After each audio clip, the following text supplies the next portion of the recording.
네, 오늘은 그리스도의 겸손이라는 말씀을 제목을 가지고 여러분들과 함께 말씀을 나누고자 합니다. 요리사가 많으면 국을 망치게 마련이다. 의사가 많을수록 고통도 많아지기 마련이다. 배가 사공이 많으면 산으로 간다는 말이 있습니다.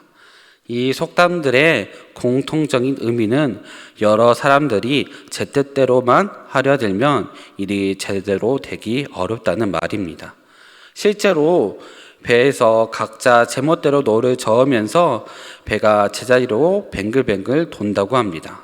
그리고 심지어 가면 안 되는 암초로 돌진을 하기도 합니다.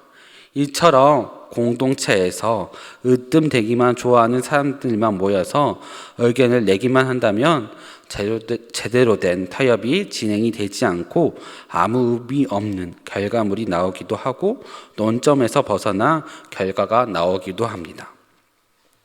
예수님의 가르침에 따라 살아가는 우리는 우리 교회 안에서도 이러한 배가 산으로 가는 일들이 많이 있습니다. 교회라는 배에 사공들만 있는 경우가 너무나도 많습니다.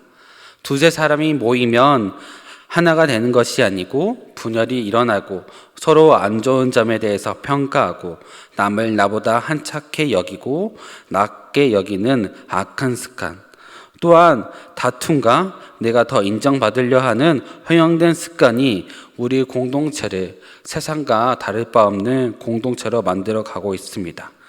이러한 모습으로 인해서 우리들은 세상에서 맛을 잃어버린 소금처럼 버려지고 잊혀져 가는 경우가 많이 있습니다. 하지만 교회의 머리이신 예수님께서는 이러한 모습을 원하지 않으셨습니다. 초대교회 시대에도 이러한 공동체의 문제에 대해서 바울은 편지를 쓰며 하나가 되는 교회의 공동체를 강조하였습니다. 온 교회가 예수님을 닮아 겸손한 마음을 가지게 된다면 사랑의 공동체, 빛과 소금처럼 쓰임을 다해가는 공동체로 거듭나게 될 것입니다. 오늘은 그리스도의 마음을 닮아가는 공동체가 되기 위해서 어떻게 해야 되는지 함께 알아가 보는 시간을 가지도록 하겠습니다. 오늘의 본문 말씀에는 빌립보 교회에 심각한 분쟁이 있는 것처럼 말을 합니다. 그리스도인 공동체로서 서로 사랑하고 화목하면서 살아가기도 바쁜데 그렇지 않는 모습이 나옵니다. 빌립보서 4장 2절의 말씀을 함께 읽도록 하겠습니다.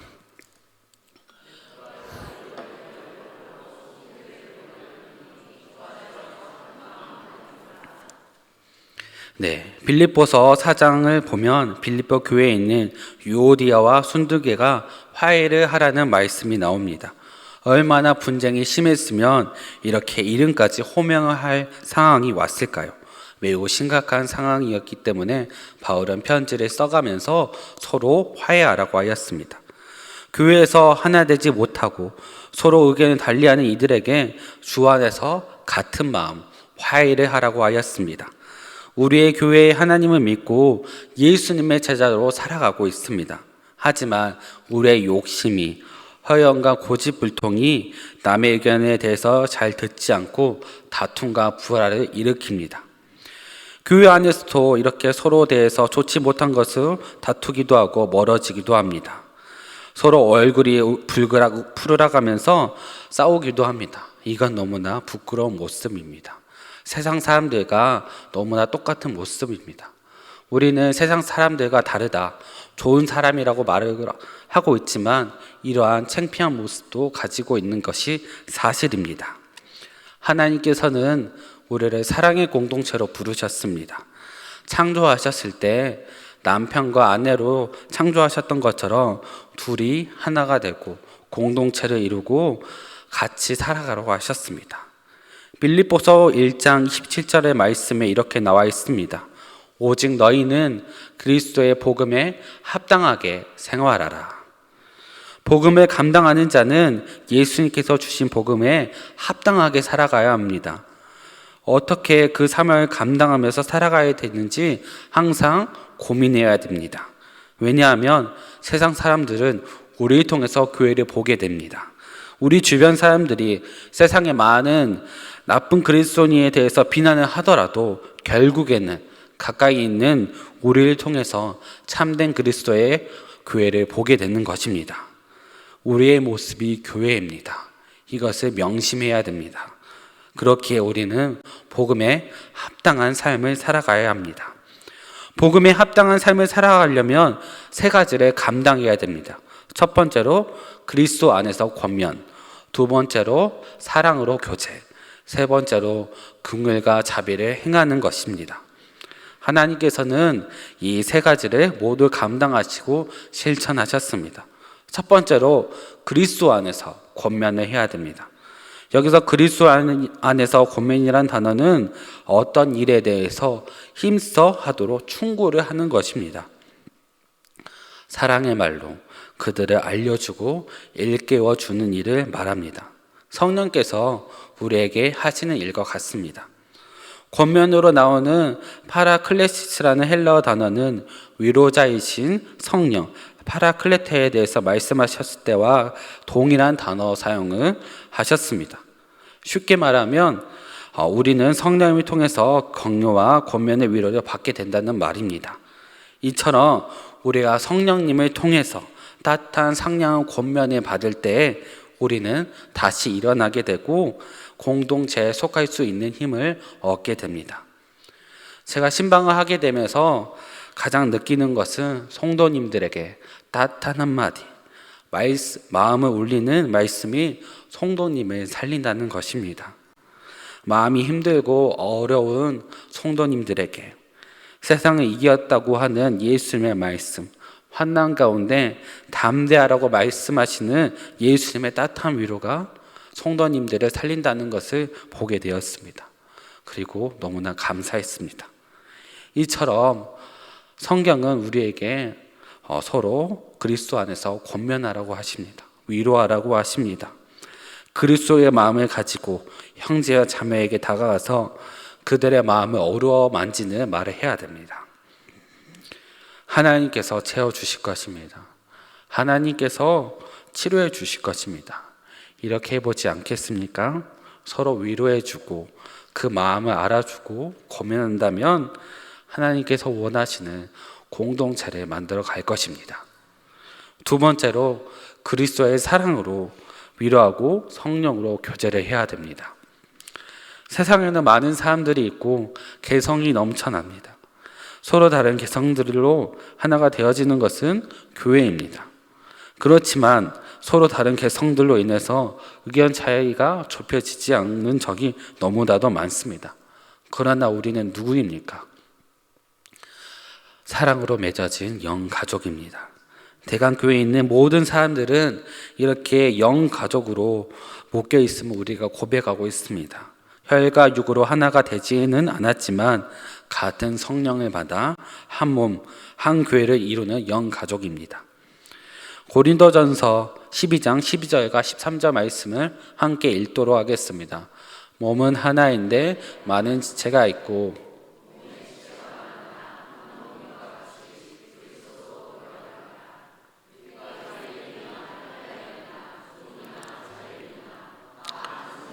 세례를 받아 한 몸이 되었고 또 다 한 성령을 마시게 하셨느니라. 아멘. 다른 몸의 지체가 아프면 한쪽 몸이 아프면 온 몸이 영향을 받듯이 성령님은 한 사람의 아픔을 모두를 공감하게 하십니다. 우리는 서로의 몸을 하나의 몸처럼 아파하며 아껴주는 사람이 되어야 합니다. 한 몸처럼 연결된 것처럼 긴밀하게 교제가 이루어져야 됩니다. 그러기 위해서는 서로 마음을 솔직하게 말하고 분쟁이 될 말은 유하게 조심스럽게 말하고 때로는 말을 하지 않는 지혜도 필요합니다. 서로 인내하고 참아주는 것이 사랑의 시작입니다. 그리스도 예수님께서 우리를 죽기까지 참아주셨는데 우리는 작은 것 하나, 마음에 걸린 것 하나 인해서 참아주지 못한다면 우리는 예수님의 제자로서 참으로 부끄러운 삶을 살아가고 있지 않습니까? 사람과 교제하는 것이 사람과 더욱 깊은 관계로 나아가는 것은 사람을 온전히 받아들이는 것입니다. 한 사람 온전히 받아들일 자세가 되었다면 그 사람에 대해서 더욱더 알아가게 됩니다. 그래서 우리는 온전한 마음을 열고 한 사람을 받아들여야 됩니다. 우리가 의지할 수 있는 관계로 나아갈 때 우리가 하는 액션이 있습니다. 나의 모난 모습을 오픈하는 것입니다. 자이든 타이든 이러한 것을 오픈하게 된다면 서로 가깝게 되어집니다. 고슴도치를 키울 때 처음에는 경계를 하며 자신의 모난 가시를 세우게 됩니다.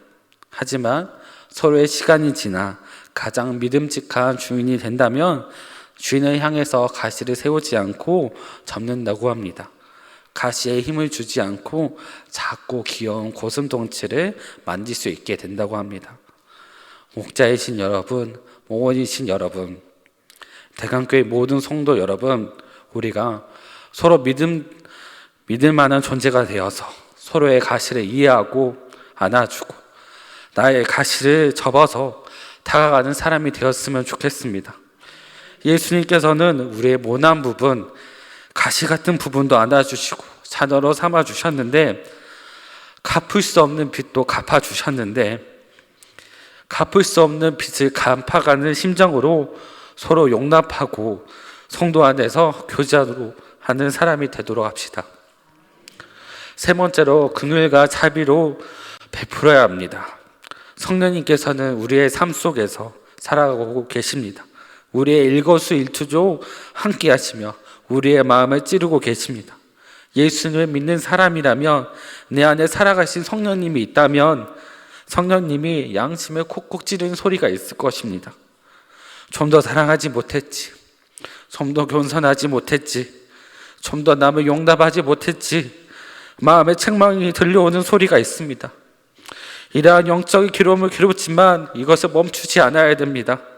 이러한 양심의 소리에 하나님의 형상이 남아있는 것이기 때문에 우리의 양심을 통해서 긍휼과 자비 열매를 맺어가야 됩니다. 긍휼은 다른 사람의 필요와 감정에 민감한 것에 따라 움직이는 것을 말하고, 자비는 다른 사람들의 슬픔에 공감하며 그 슬픔을 덜어주고 싶어하는 것을 의미합니다. 예수님께서는 우리의 아픔에 민감하게 반응하셨습니다. 혈류증 앓은 여인이 손가락에 반응하셨던 것처럼 우리의 아픔을 외면하지 않으셨습니다. 능력으로 행해주시고 함께 해주셨습니다. 이처럼 우리는 얼마나 다른 사람들에게 반응하면서 살아갔는지를 봐야 합니다. 지금 내가 너무 팍팍해요. 남을 신경 쓰기가 너무 힘듭니다. 이렇게 팍팍할지라도 넉넉함과 평안을 주시는 하나님이라면 우리의 마음의 크기를 넓혀 가실 줄을 우리가 압니다. 우리의 마음을 넓혀 주시고 긍휼과 자비로 행동하게 해주시는 하나님의 사람이 되어야 합니다. 진정으로 행동하는 액션을 해야 됩니다. 흑사병으로 창궐하는 시절에 죽은 사람을 위로하며 장례를 치러준 예수를 믿는 사람들이 있었습니다. 그 누구도 죽어가는 사람들에게 아무런 관심도 없었지만 그리스도인만이 그들의 장례를 치러주고 인간된 도리를 했습니다. 그리고 세상에 사랑을 전하였습니다. 이처럼 우리도 긍휼과 자비를 행하는 사람이 되도록 합시다. 그리스도의 공동체를 세워가도록 합시다. 하지만 이렇게 하지 못하게 하는 것들이 있습니다. 빌립보서 2장 3절에 읽도록 하겠습니다. 아무 일에든지 다툼이나 화용으로 하지 말고 오직 겸손한 마음으로 각각 자기보다 남을 낫게 여기고. 아멘. 하지만 하나가 되지 못하는 것들에 경계를 해야 됩니다. 다툼과 허용이 있습니다. 다툼은 주님의 일을 하는데 우리가 쉽게 흥분하고 나의 주장을 쉽게 꺾지 못하는 고집들로 인해 생겨나게 됩니다. 나의 생각이 맞고 주님이 주신 생각이야 라고 하면서 쉽게 꺾지를 못합니다. 하지만 사람이 생각할지라도 그 길에 인도하신 하나님이라면 한 걸음 뒤 물러나서 하나님의 의견을 묻고 상대방의 의견도 물어야 합니다. 그리고 이러한 다툼이 있기 전에 먼저 구해야 할 분은 오직 하나님 한 분입니다. 우리가 하나님의 일을 하기 전에 먼저 기도로 구하고 매달려야 됩니다. 지난 겨울 성경학교를 준비하면서 여러 가지 어려움이 있었지만 서로 가장 필요했던 것은 의견을 나눌 시간이 없다는 것이었습니다. 항상 시간에 쫓겨야 된다는 것에 너무나 걱정이 컸습니다. 성경학교를 어떻게 가장 좋게 준비를 해야 되는데, 그래서 그때 생각했던 것은 하루에 한 번씩 기도문을 나누고 기도하는 거였습니다. 성도님들에게 하루에 한 번씩 기도문을 나누어 주고 함께 기도합시다, 이것에 대해서 기도합시다 라고 하면서 기도를 하였습니다. 그렇게 기도하고 성경학교에 대해서 생각하게 되었을 때 겨울학교 성경학교가 더욱 풍성하게 이루어졌습니다. 서로 기도함으로 모이니 마음을 나누기가 더욱 쉬웠고 함께 기도하니 일이 수월하게 이루어져 갔습니다. 그리고 선생님들이 가장 좋은 것을 정말 베풀었습니다. 아이들을 위해서 성경학교 데코를 위해서 선생님들이 모였는데 아침부터 저녁까지 수고해 주신 모습이 있었습니다. 그 모습을 보면서 너무나 감사했습니다. 감명 깊었습니다. 이렇게 아이들을 위해서 헌신하고 수고해 주신 선생님을 보면서 하나님께 더욱더 감사하게 되었습니다. 그래서 유년부 선생님들에게 너무나 감사하고 또한 더욱더 기대가 되는 였습니다. 여름 성경학교 사역이 더욱더 기대가 되었습니다. 이처럼 우리는 다툼이 일어나기 전에 먼저 기도로 준비하는 사람이 되었으면 좋겠습니다. 나의 생각을 정리하고 다른 사람들의 것을 받아들일 준비를 해야 됩니다. 기도로 준비하고 가장 선한 시기 인도하실 하나님의 능력, 성령님의 능력을 구해야 됩니다. 그럴 때 그리스도의 공동체가 올바르게 세워져 갑니다.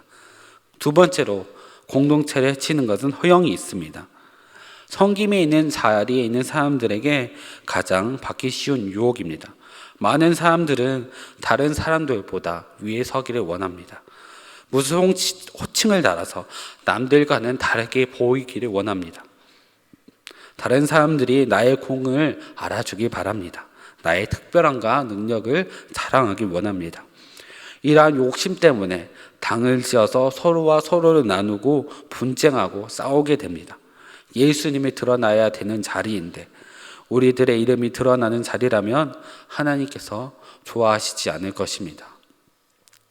예수님께서는 마가복음 13장에 보시면 화려하고 웅장한 성전을 떠나가셨습니다.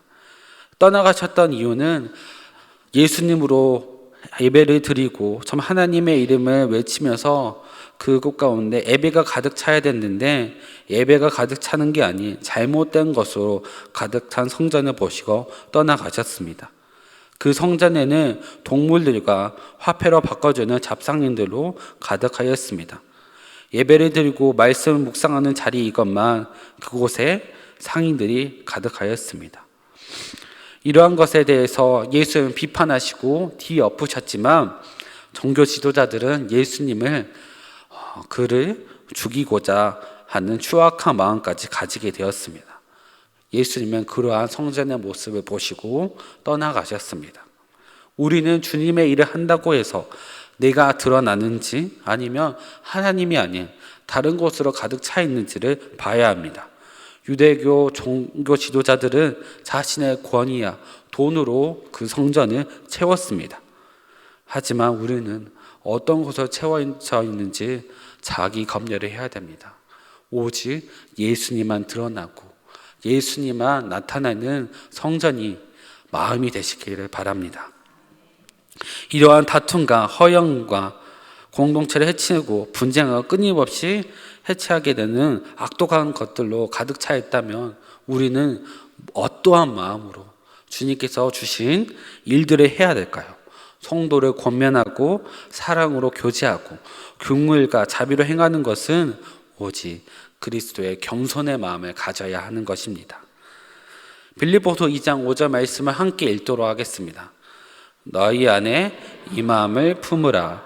곧 그리스도의 예수의 마음이니.